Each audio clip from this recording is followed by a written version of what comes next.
Here's where we are so far. We got all the cabinets, for the most part, up. I'm still waiting on the backsplash. I installed the dishwasher, the countertop. Here's my new sink. It has a garbage disposal. So a button. And here's the garbage disposal.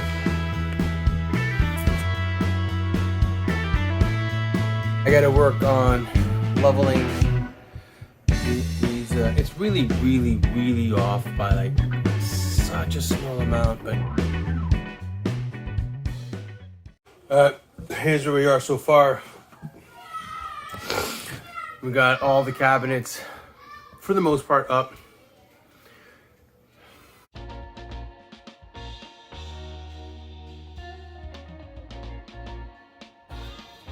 I'm still waiting on the backsplash.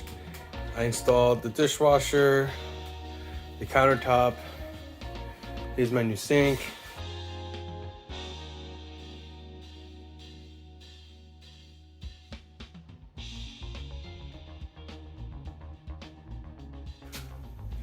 It has a garbage disposal. Here's the garbage disposal button. And here's the garbage disposal. I'm still working on that, but I have like this P-trap here, so I might just install the P-trap. But right now, the accordion's working well. I gotta work on leveling these. It's really off by like such a small amount, but it's noticeable. So I'm not sure. There was a lot of work that had to get done for this door. It was too big, and we're gonna get a blind corner build out, so when you open the door, like, you can pull out a rack. We're getting prepared for hardware, and obviously you remember this, so it's already done as well. And I installed today the vent with the cabinet on top and the new so this is leveled now. I installed that into the wall. It's a new one, and I messed that up in the corner. But so far, let's see. Looks good, and I was able to mount it to the studs. This thing actually came in. I was gonna do it today. I started working on the leveling of the wood, but it looks like it hit during the delivery. It hit something and crushed this corner, so we called and they're gonna replace it. So another goddamn week of waiting. Tomorrow, I actually sanded this today, so this is all gonna be stone, so just what's visible is here. We're gonna build this out. I'm gonna install the countertops tomorrow. The countertops here tomorrow, and potentially the crown molding. And I gotta put a filler there. And I think this is the only thing that's missing. So you kind of see it's getting ready. Yeah, that's it. Oh, and I did the lights. So the lighting was done. All of them are installed. I think there's 6. Let's see, 3. It was a circle, so it was kind of funny because if you look at it from like this perspective, it kind of looks like a circle. But then you got that oddball right there. So it's like, well, it should have been like right here. And then this guy should have been here, but there's a beam there, so I couldn't do that. And then I installed an access panel here, so if this ever pops, you can go into that access panel. That's it. All right. So just get you guys sort of situated.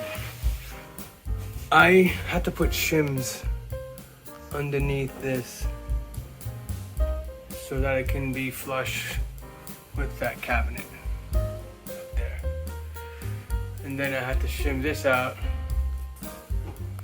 so it can be flush with this cabinet. Overall, it worked really well.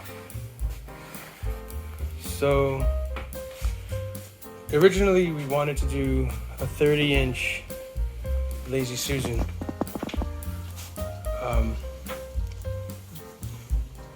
But the Lazy Susan was too small and the doors were too big. So when you open the Lazy Susan door, there was no space for it to open. So the solution was to do a blind corner. This blind corner door is 18 inches. The 18-inch door, if it was going straight to the back, it's 39 inches from here to the wall, well, to the end of this cabinet. It's 39 inches.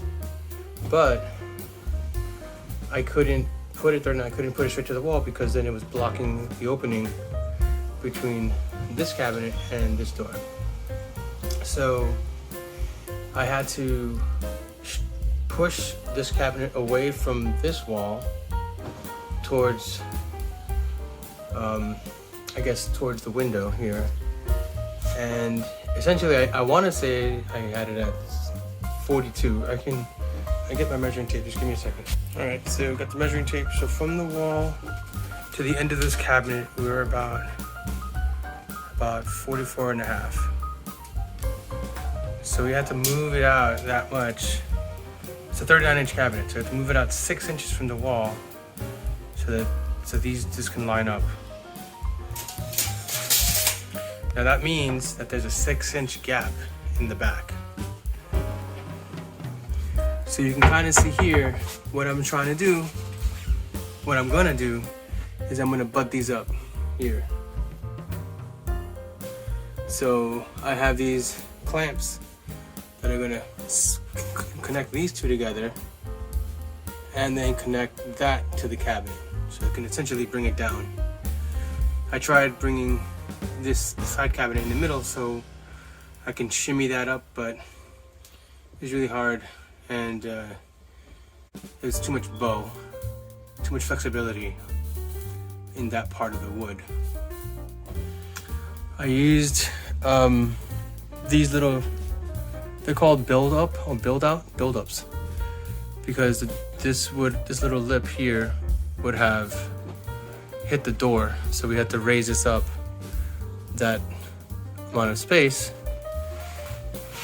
And by bringing it out, by the way, I had two 18s like this originally. I had two 18s like this originally. So it was Lazy Susan 1818, but I couldn't do it because obviously the 30 inches, this is 44 inches, but originally it was 39, so we had a 30-inch. But then when the 30-inch hit the wall, when the 39-inch hit the wall and I brought it out, I could only have space for a 24, which puts me at 69 and a half. Exactly. Now originally I had it at 70, but it was hitting the bar, you know, it was kind of conflicting with the bar, so I kind of felt that this needed enough space, this heating element needed enough space, so it went 69 and a half.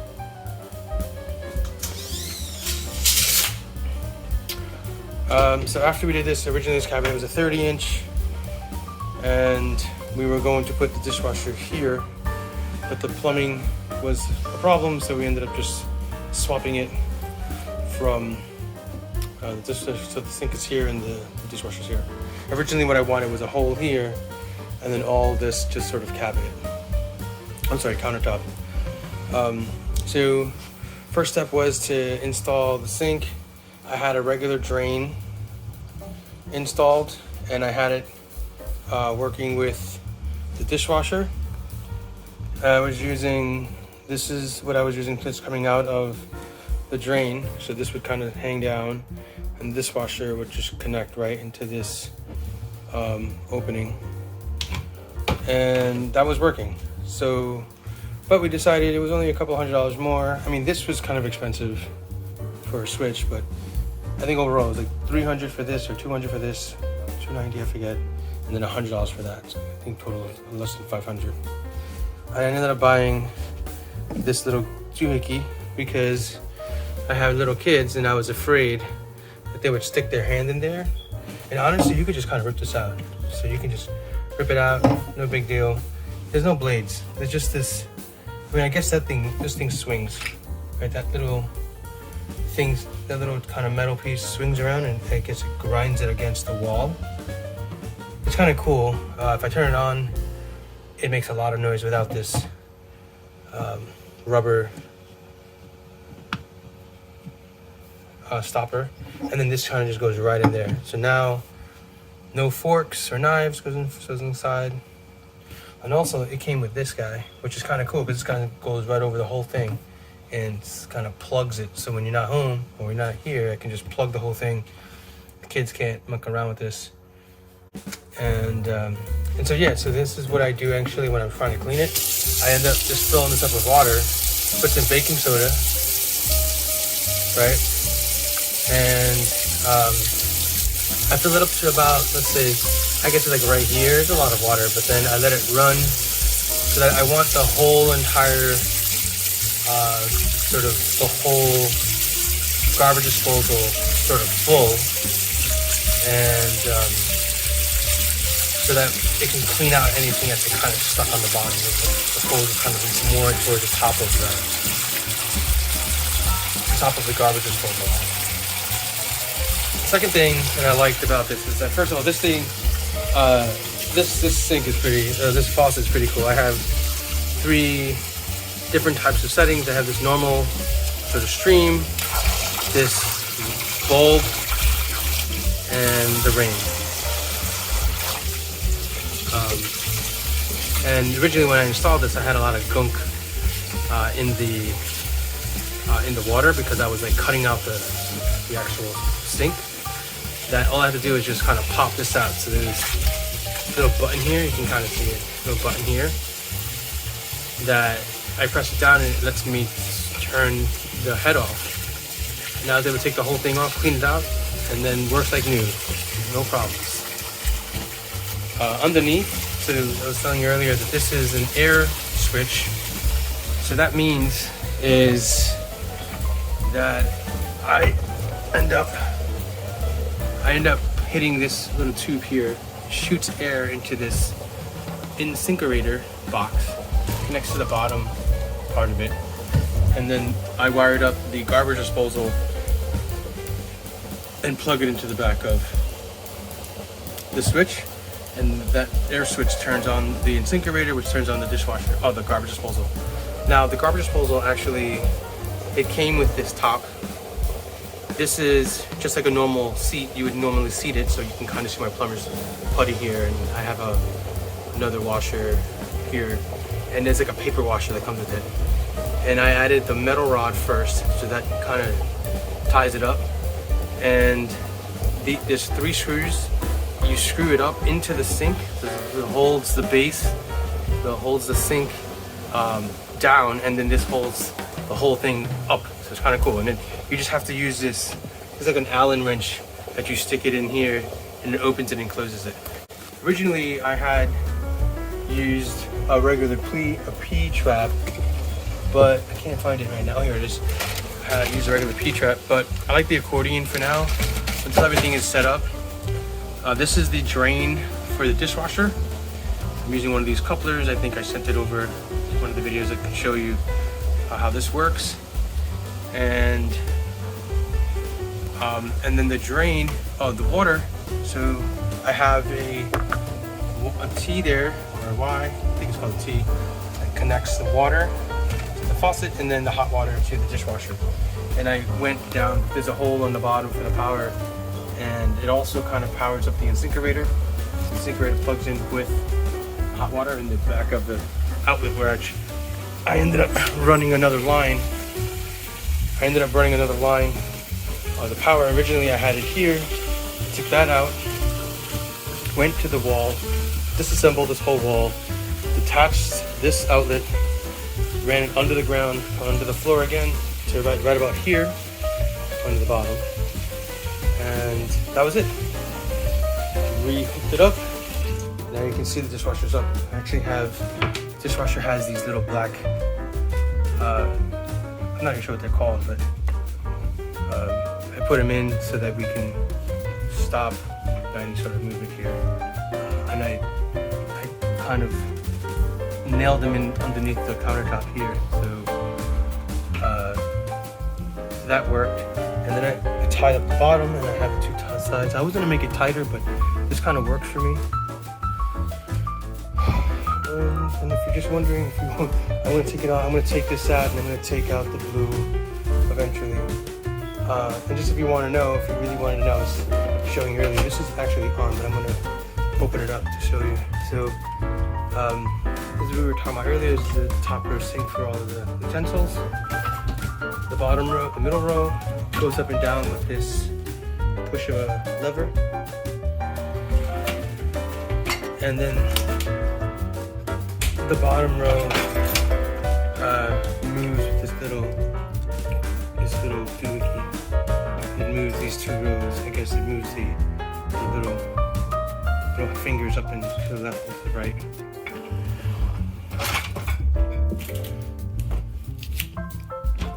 Alright, so now it's paused. So we have to start it again. Okay, so continuing on here, we have the stove. I am going to be building out this little corner lot. You can see the vent up here. I just did this weekend. I ended up adding an outlet for the microwave, and I messed up there, but I vented out the microwave.